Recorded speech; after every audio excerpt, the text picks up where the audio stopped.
英語聞き流しリスニング、英語テキストと MP3 音声ダウンロードはホームページからご利用いただけます。88thpp.com 88thpp.com A Little Princess by Frances Hodgson Burnett. 1. Sarah. Once on a dark winter's day, when the yellow fog hung so thick and heavy in the streets of London that the lamps were lighted and the shop windows blazed with gas as they do at night, an odd-looking little girl sat in a cab with her father and was driven rather slowly through the big thoroughfares. She sat with her feet tucked under her, and leaned against her father, who held her in his arm, as she stared out of the window at the passing people with a queer old-fashioned thoughtfulness in her big eyes. She was such a little girl that one did not expect to see such a look on her small face. It would have been an old look for a child of 12, and Sarah Crewe was only 7. The fact was, however, that she was always dreaming and thinking odd things and could not herself remember any time when she had not been thinking things about grown-up people and the world they belonged to. She felt as if she had lived a long, long time. At this moment she was remembering the voyage she had just made from Bombay with her father, Captain Crewe. She was thinking of the big ship, of the Lascars passing silently to and fro on it, of the children playing about on the hot deck, and of some young officers' wives who used to try to make her talk to them and laugh at the things she said. Principally, she was thinking of what a queer thing it was that at one time one was in India in the blazing sun, and then in the middle of the ocean, and then driving in a strange vehicle through strange streets where the day was as dark as the night. She found this so puzzling that she moved closer to her father. "Papa," she said in a low, mysterious little voice which was almost a whisper, "Papa." "What is it, darling?" Captain Crewe answered, holding her closer and looking down into her face. "What is Sarah thinking of?" "Is this the place?" Sarah whispered, cuddling still closer to him. "Is it, Papa?" "Yes, little Sarah, it is. We have reached it at last." And though she was only 7 years old, she knew that he felt sad when he said it. It seemed to her many years since he had begun to prepare her mind for the place, as she always called it. Her mother had died when she was born, so she had never known or missed her. Her young, handsome, rich, petting father seemed to be the only relation she had in the world. They had always played together and been fond of each other. She only knew he was rich because she had heard people say so when they thought she was not listening, and she had also heard them say that when she grew up she would be rich, too.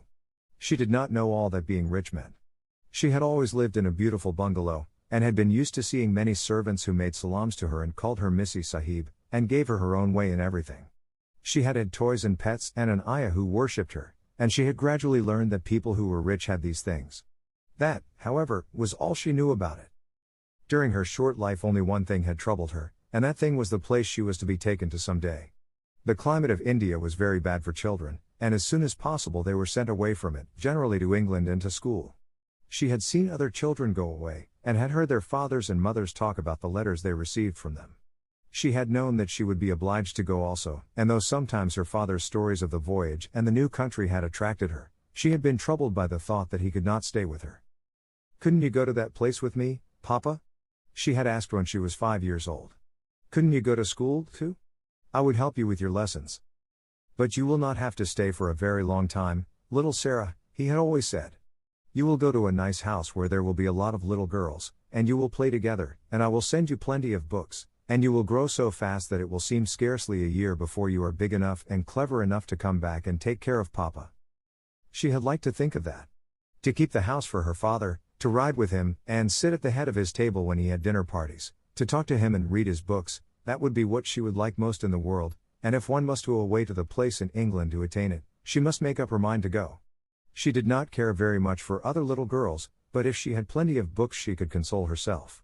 She liked books more than anything else, and was, in fact, always inventing stories of beautiful things and telling them to herself.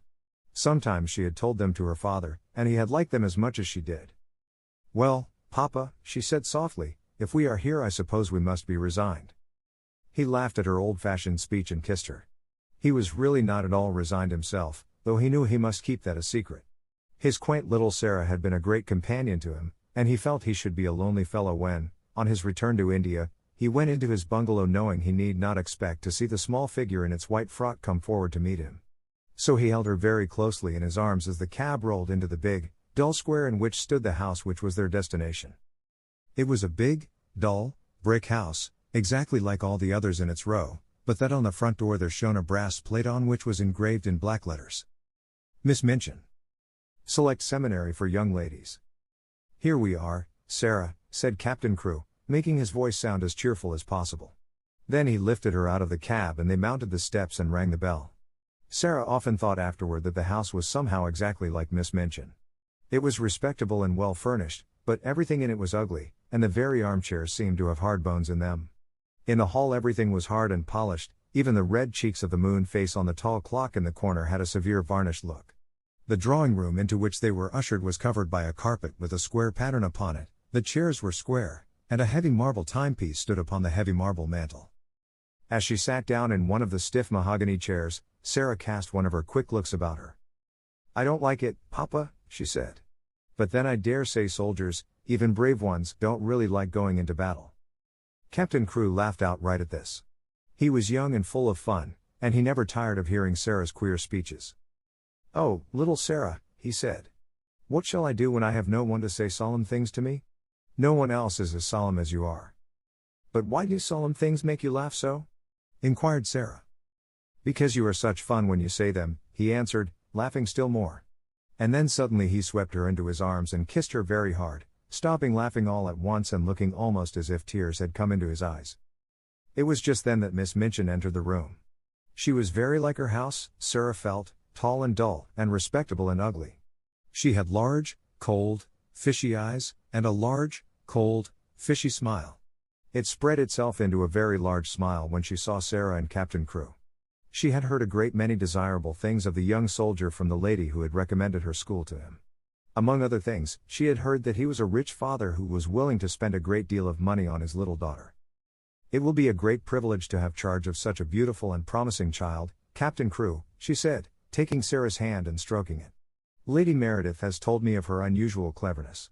A clever child is a great treasure in an establishment like mine." Sarah stood quietly, with her eyes fixed upon Miss Minchin's face. She was thinking something odd, as usual. "Why does she say I am a beautiful child?" she was thinking. "I am not beautiful at all. Colonel Grange's little girl, Isabel, is beautiful. She has dimples and rose-colored cheeks, and long hair the color of gold. I have short black hair and green eyes, besides which, I am a thin child and not fair in the least. I am one of the ugliest children I ever saw." She is beginning by telling a story. She was mistaken, however, in thinking she was an ugly child. She was not in the least like Isabel Grange, who had been the beauty of the regiment, but she had an odd charm of her own. She was a slim, supple creature, rather tall for her age, and had an intense, attractive little face. Her hair was heavy and quite black and only curled at the tips. Her eyes were greenish-gray, it is true, but they were big, wonderful eyes with long, black lashes, and though she herself did not like the color of them, many other people did. Still she was very firm in her belief that she was an ugly little girl, and she was not at all elated by Miss Minchin's flattery. "I should be telling a story if I said she was beautiful," she thought, "and I should know I was telling a story. I believe I am as ugly as she is, in my way. What did she say that for?" After she had known Miss Minchin longer she learned why she had said it. She discovered that she said the same thing to each papa and mamma who brought a child to her school. Sarah stood near her father and listened while he and Miss Minchin talked. She had been brought to the seminary because Lady Meredith's two little girls had been educated there, and Captain Crewe had a great respect for Lady Meredith's experience. Sarah was to be what was known as a parlor boarder, and she was to enjoy even greater privileges than parlor boarders usually did. She was to have a pretty bedroom and sitting room of her own. She was to have a pony and a carriage, and a maid to take the place of the ayah who had been her nurse in India. "I am not in the least anxious about her education," Captain Crewe said, with his gay laugh, as he held Sarah's hand and patted it. "The difficulty will be to keep her from learning too fast and too much. She is always sitting with her little nose burrowing into books. She doesn't read them, Minchin, she gobbles them up as if she were a little wolf instead of a little girl. She is always starving for new books to gobble, and she wants grown-up books, great, big, fat ones, French and German as well as English, history and biography and poets, and all sorts of things. Drag her away from her books when she reads too much. Make her ride her pony in the Row or go out and buy a new doll. She ought to play more with dolls." "Papa," said Sarah, "you see, if I went out and bought a new doll every few days I should have more than I could be fond of. Dolls ought to be intimate friends. Emily is going to be my intimate friend." Captain Crewe looked at Miss Minchin and Miss Minchin looked at Captain Crewe. Who is Emily? She inquired. Tell her, Sarah, Captain Crew said, smiling. Sarah's green-gray eyes looked very solemn and quite soft as she answered. She is a doll I haven't got yet, she said. She is a doll Papa is going to buy for me. We are going out together to find her. I have called her Emily. She is going to be my friend when Papa is gone. I want her to talk to about him. Miss Minchin's large, fishy smile became very flattering indeed. What an original child, she said. What a darling little creature. Yes, said Captain Crew, drawing Sarah close. She is a darling little creature. Take great care of her for me, Miss Minchin. Sarah stayed with her father at his hotel for several days. In fact, she remained with him until he sailed away again to India. They went out and visited many big shops together, and bought a great many things. They bought, indeed, a great many more things than Sarah needed, but Captain Crew was a rash, innocent young man and wanted his little girl to have everything she admired and everything he admired himself, so between them they collected a wardrobe much too grand for a child of 7. There were velvet dresses trimmed with costly furs, and lace dresses, and embroidered ones, and hats with great, soft ostrich feathers, and ermine coats and muffs, and boxes of tiny gloves and handkerchiefs and silk stockings in such abundant supplies that the polite young women behind the counters whispered to each other that the odd little girl with the big, solemn eyes must be at least some foreign princess, perhaps the little daughter of an Indian Raja. And at last they found Emily, but they went to a number of toy shops and looked at a great many dolls before they discovered her. I want her to look as if she wasn't a doll really, Sarah said. I want her to look as if she listens when I talk to her. The trouble with dolls, Papa, and she put her head on one side and reflected as she said it, the trouble with dolls is that they never seem to hear. So they looked at big ones and little ones, at dolls with black eyes and dolls with blue, at dolls with brown curls and dolls with golden braids, dolls dressed and dolls undressed. You see, Sarah said when they were examining one who had no clothes. If, when I find her, she has no frocks, we can take her to a dressmaker and have her things made to fit. They will fit better if they are tried on. After a number of disappointments they decided to walk and look in at the shop windows and let the cab follow them. They had passed 2 or 3 places without even going in, when, as they were approaching a shop which was really not a very large one, Sarah suddenly started and clutched her father's arm. Oh, Papa, she cried. There is Emily. A flush had risen to her face and there was an expression in her green-gray eyes as if she had just recognized someone she was intimate with and fond of. She is actually waiting there for us, she said. Let us go in to her. Dear me, said Captain Crew, I feel as if we ought to have someone to introduce us. You must introduce me and I will introduce you, said Sarah. But I knew her the minute I saw her, so perhaps she knew me, too. Perhaps she had known her. She had certainly a very intelligent expression in her eyes when Sarah took her in her arms. She was a large doll, but not too large to carry about easily. She had naturally curling golden brown hair, which hung like a mantle about her, and her eyes were a deep, clear, gray-blue, with soft, thick eyelashes which were real eyelashes and not mere painted lines. Of course, said Sarah, looking into her face as she held her on her knee, of course Papa, this is Emily. So Emily was bought and actually taken to a children's outfitter's shop and measured for a wardrobe as grand as Sarah's own. She had lace frocks, too, and velvet and muslin ones, and hats and coats and beautiful lace-trimmed underclothes, and gloves and handkerchiefs and furs. I should like her always to look as if she was a child with a good mother, said Sarah. I'm her mother, though I am going to make a companion of her. Captain Crew would really have enjoyed the shopping tremendously, but that a sad thought kept tugging at his heart. This all meant that he was going to be separated from his beloved, quaint little comrade. He got out of his bed in the middle of that night and went and stood looking down at Sarah, who lay asleep with Emily in her arms. Her black hair was spread out on the pillow and Emily's golden brown hair mingled with it. Both of them had lace-ruffled nightgowns, and both had long eyelashes which lay and curled up on their cheeks. Emily looked so like a real child that Captain Crew felt glad she was there. He drew a big sigh and pulled his mustache with a boyish expression. Hey ho, little Sarah, he said to himself, I don't believe you know how much your daddy will miss you. The next day he took her to Miss Minchin's and left her there. He was to sail away the next morning. He explained to Miss Minchin that his solicitors, Messrs. Barrow and Skipworth, had charge of his affairs in England and would give her any advice she wanted, and that they would pay the bills she sent in for Sarah's expenses. He would write to Sarah twice a week, and she was to be given every pleasure she asked for. She is a sensible little thing, and she never wants anything it isn't safe to give her, he said. Then he went with Sarah into her little sitting room and they bade each other goodbye. Sarah sat on his knee and held the lapels of his coat in her small hands, and looked long and hard at his face. "Are you learning me by heart, little Sarah?" he said, stroking her hair. "No," she answered. "I know you by heart. You are inside my heart." And they put their arms round each other and kissed as if they would never let each other go. When the cab drove away from the door, Sarah was sitting on the floor of her sitting room, with her hands under her chin and her eyes following it until it had turned the corner of the square. Emily was sitting by her, and she looked after it, too. When Miss Minchin sent her sister, Miss Amelia, to see what the child was doing, she found she could not open the door. "I have locked it," said a queer, polite little voice from inside. "I want to be quite by myself, if you please." Miss Amelia was fat and dumpy, and stood very much in awe of her sister. She was really the better-natured person of the two, but she never disobeyed Miss Minchin. She went downstairs again, looking almost alarmed. "I never saw such a funny, old-fashioned child, sister," she said. "She has locked herself in, and she is not making the least particle of noise." "It is much better than if she kicked and screamed, as some of them do," Miss Minchin answered. "I expected that a child as much spoiled as she is would set the whole house in an uproar. If ever a child was given her own way in everything, she is." "I've been opening her trunks and putting her things away," said Miss Amelia. "I never saw anything like them, sable and ermine on her coats, and real Valenciennes lace on her underclothing. You have seen some of her clothes. What do you think of them?" "I think they are perfectly ridiculous," replied Miss Minchin, sharply, "but they will look very well at the head of the line when we take the school children to church on Sunday. She has been provided for as if she were a little princess." And upstairs in the locked room, Sarah and Emily sat on the floor and stared at the corner round which the cab had disappeared, while Captain Crewe looked backward, waving and kissing his hand as if he could not bear to stop. 2. A French lesson. When Sarah entered the schoolroom the next morning, everybody looked at her with wide, interested eyes.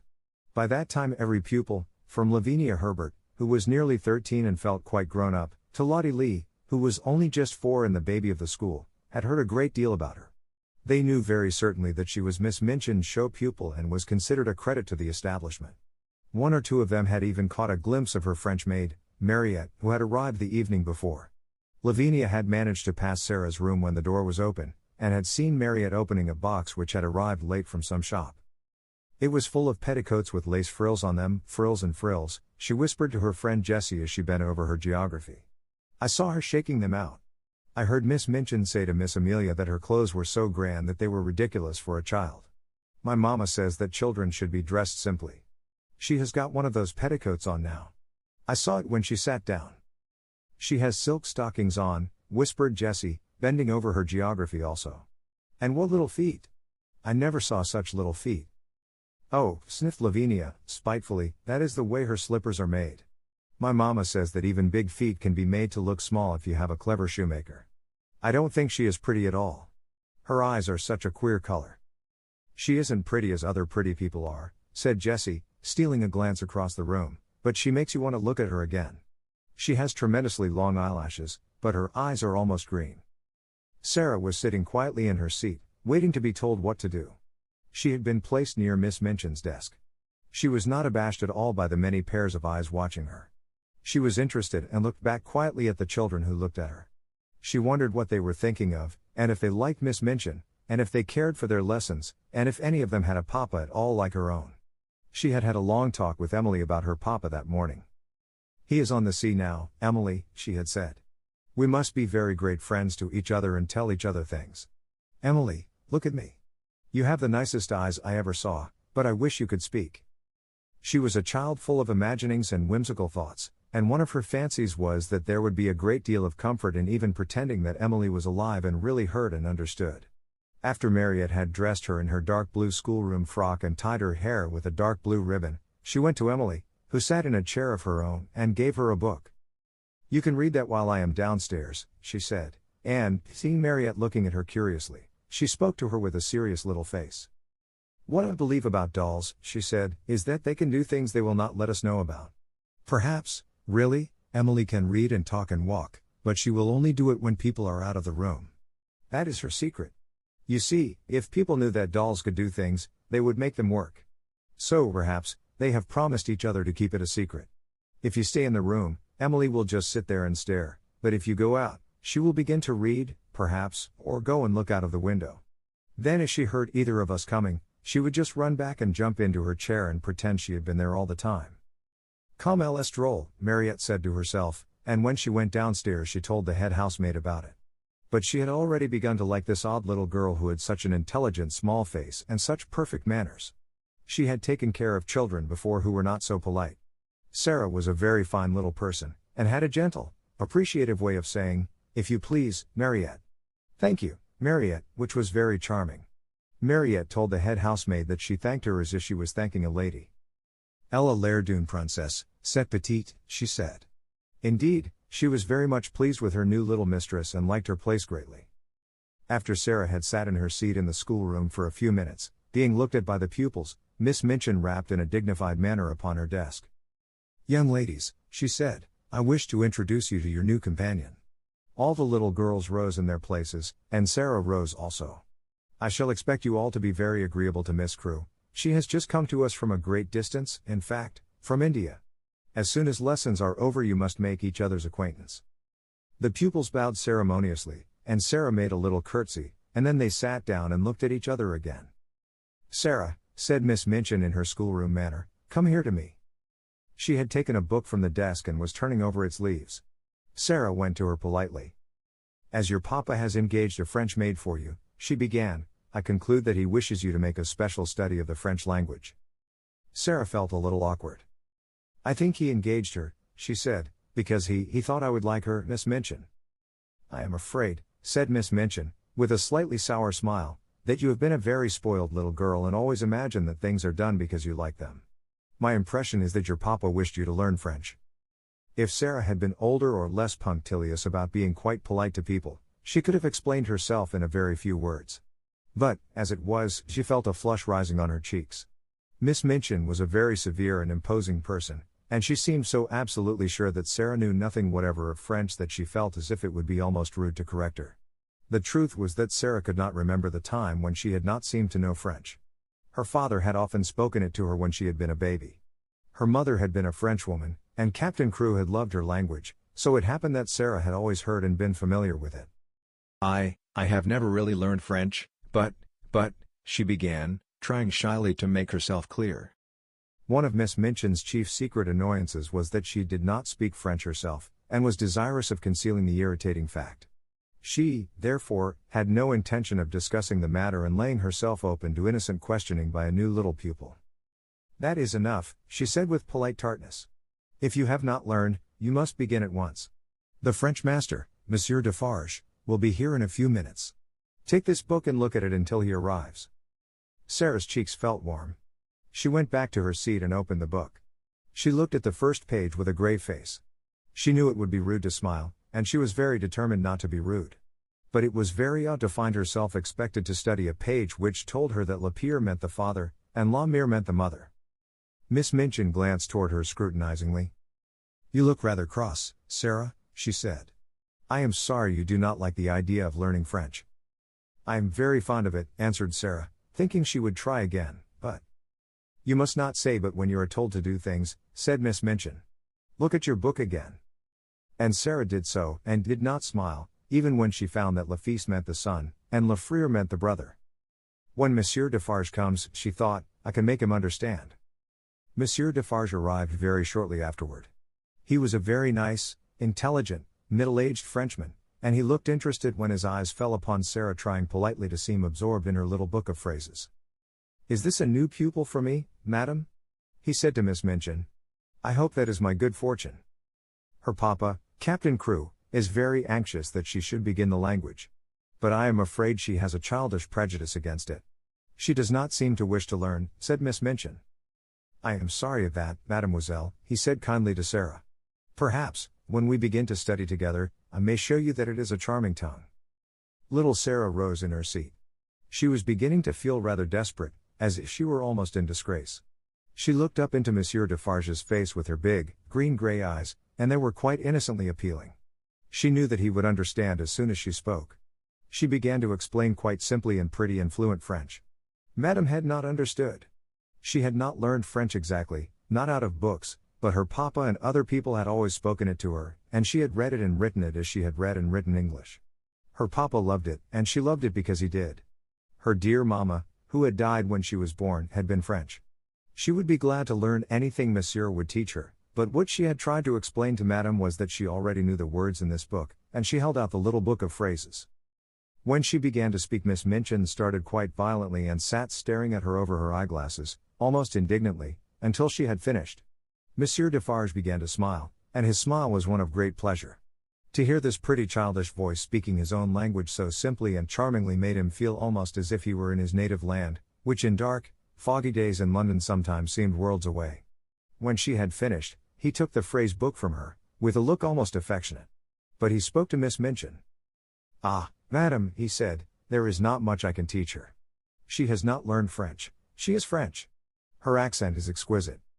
"You ought to have told me," exclaimed Miss Minchin, much mortified, turning to Sarah.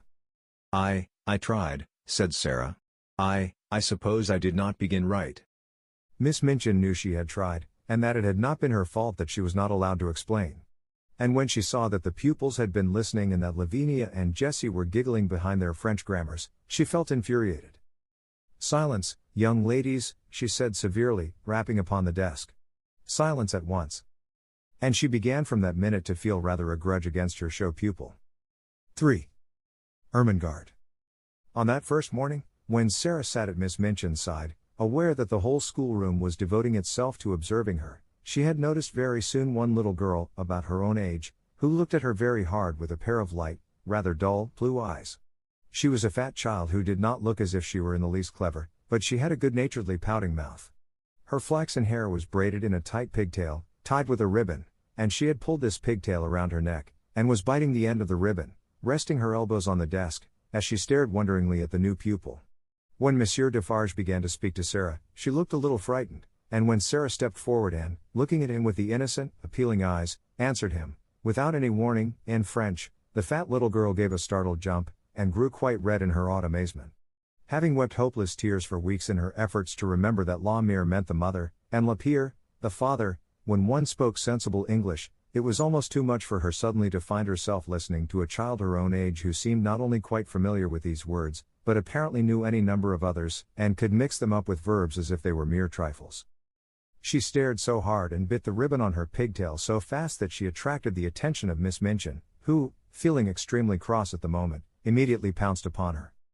"Miss St. John," she exclaimed severely. "What do you mean by such conduct? Remove your elbows. Take your ribbon out of your mouth. Sit up at once." Upon which Miss St. John gave another jump, and when Lavinia and Jessie tittered she became redder than ever, so red, indeed, that she almost looked as if tears were coming into her poor, dull, childish eyes, and Sarah saw her and was so sorry for her that she began rather to like her and want to be her friend. It was a way of hers always to want to spring into any fray in which someone was made uncomfortable or unhappy. If Sarah had been a boy and lived a few centuries ago, her father used to say, she would have gone about the country with her sword drawn, rescuing and defending everyone in distress. She always wants to fight when she sees people in trouble.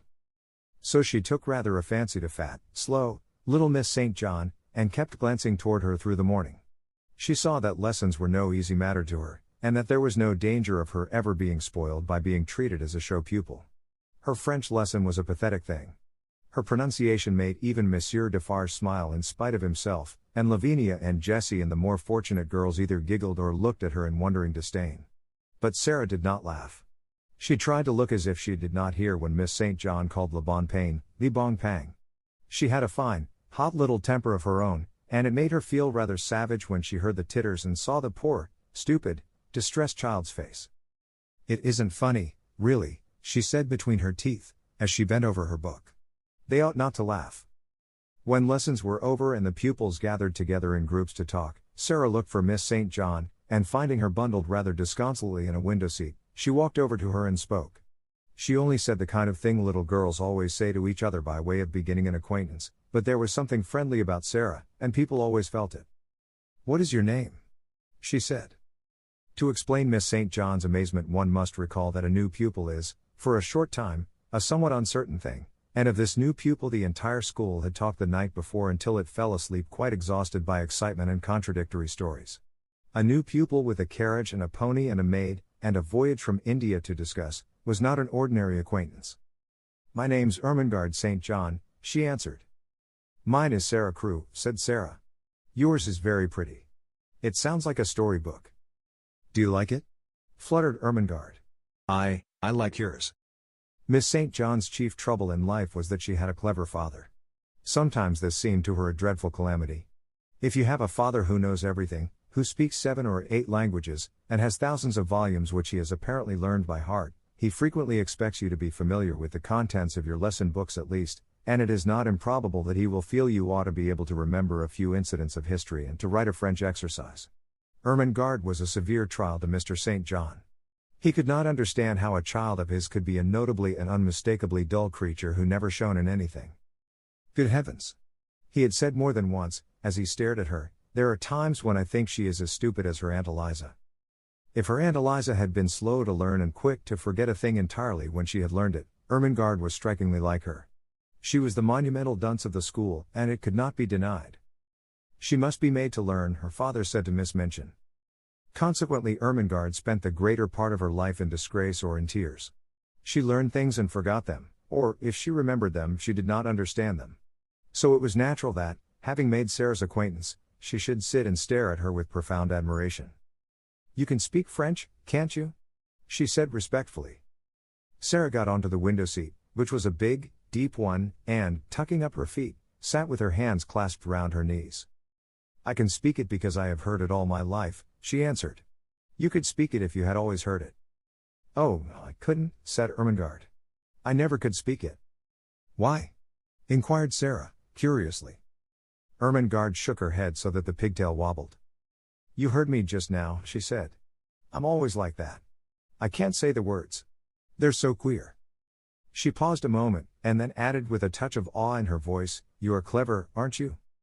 Sarah looked out of the window into the dingy square, where the sparrows were hopping and twittering on the wet, iron railings and the sooty branches of the trees. She reflected a few moments. She had heard it said very often that she was clever, and she wondered if she was, and if she was, how it had happened.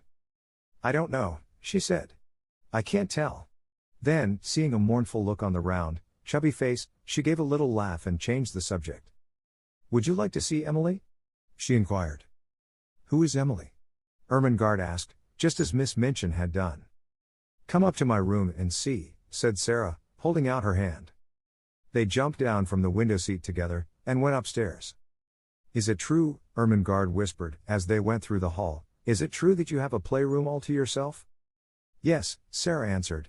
Papa asked Miss Minchin to let me have one, because, well, it was because when I play I make up stories and tell them to myself, and I don't like people to hear me. It spoils it if I think people listen. They had reached the passage leading to Sarah's room by this time, and Ermengarde stopped short, staring, and quite losing her breath. You make up stories, she gasped. Can you do that, as well as speak French? Can you? Sarah looked at her in simple surprise. Why, anyone can make up things, she said. Have you never tried? She put her hand warningly on Ermengarde's. Let us go very quietly to the door, she whispered, and then I will open it quite suddenly, perhaps we may catch her. She was half laughing, but there was a touch of mysterious hope in her eyes which fascinated Ermengarde, though she had not the remotest idea what it meant, or whom it was she wanted to catch, or why she wanted to catch her. Whatsoever she meant, Ermengarde was sure it was something delightfully exciting. So, quite thrilled with expectation, she followed her on tiptoe along the passage. They made not the least noise until they reached the door. Then Sarah suddenly turned the handle, and threw it wide open. Its opening revealed the room quite neat and quiet, a fire gently burning in the grate, and a wonderful doll sitting in a chair by it, apparently reading a book. Oh, she got back to her seat before we could see her. Sarah explained. Of course they always do. They are as quick as lightning. Ermengarde looked from her to the doll and back again. Can she walk? She asked breathlessly. Yes, answered Sarah. At least I believe she can. At least I pretend I believe she can. And that makes it seem as if it were true. Have you never pretended things? No, said Ermengarde. Never. Tell me about it. She was so bewitched by this odd, new companion that she actually stared at Sarah instead of at Emily, notwithstanding that Emily was the most attractive doll person she had ever seen. Let us sit down, said Sarah, and I will tell you. It's so easy that when you begin you can't stop. You just go on and on doing it always. And it's beautiful. Emily, you must listen. This is Ermengarde St. John, Emily. Ermengarde, this is Emily. Would you like to hold her? Oh, may I? Said Ermengarde. May I, really? She is beautiful. And Emily was put into her arms. Never in her dull, short life had Miss St. John dreamed of such an hour as the one she spent with the queer new pupil before they heard the lunch bell ring and were obliged to go downstairs. Sarah sat upon the hearthrug and told her strange things. She sat rather huddled up, and her green eyes shone and her cheeks flushed. She told stories of the voyage, and stories of India, but what fascinated Ermengarde the most was her fancy about the dolls who walked and talked, and who could do anything they chose when the human beings were out of the room, but who must keep their powers a secret and so flew back to their places like lightning when people returned to the room. We couldn't do it, said Sarah, seriously. You see, it's a kind of magic. Once, when she was relating the story of the search for Emily, Ermengarde saw her face suddenly change. A cloud seemed to pass over it and put out the light in her shining eyes. She drew her breath in so sharply that it made a funny, sad little sound, and then she shut her lips and held them tightly closed, as if she was determined either to do or not to do something. Ermengarde had an idea that if she had been like any other little girl, she might have suddenly burst out sobbing and crying. But she did not. Have you a pain? Ermengarde ventured. Yes, Sarah answered, after a moment's silence. But it is not in my body. Then she added something in a low voice which she tried to keep quite steady, and it was this: do you love your father more than anything else in all the whole world? Ermengarde's mouth fell open a little. She knew that it would be far from behaving like a respectable child at a select seminary to say that it had never occurred to you that you could love your father, that you would do anything desperate to avoid being left alone in his society for 10 minutes. She was, indeed, greatly embarrassed. I scarcely ever see him, she stammered. He is always in the library, reading things. I love mine more than all the world 10 times over, Sarah said. That is what my pain is. He has gone away. She put her head quietly down on her little, huddled-up knees, and sat very still for a few minutes. She's going to cry out loud, thought Ermengarde, fearfully. But she did not. Her short, black locks tumbled about her ears, and she sat still. Then she spoke without lifting her head. I promised him I would bear it, she said. And I will. You have to bear things. Think what soldiers bear.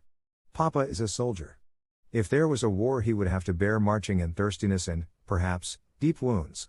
And he would never say a word, not one word. Ermengarde could only gaze at her, but she felt that she was beginning to adore her. She was so wonderful and different from anyone else. Presently, she lifted her face and shook back her black locks, with a queer little smile. If I go on talking and talking, she said, and telling you things about pretending, I shall bear it better. You don't forget, but you bear it better.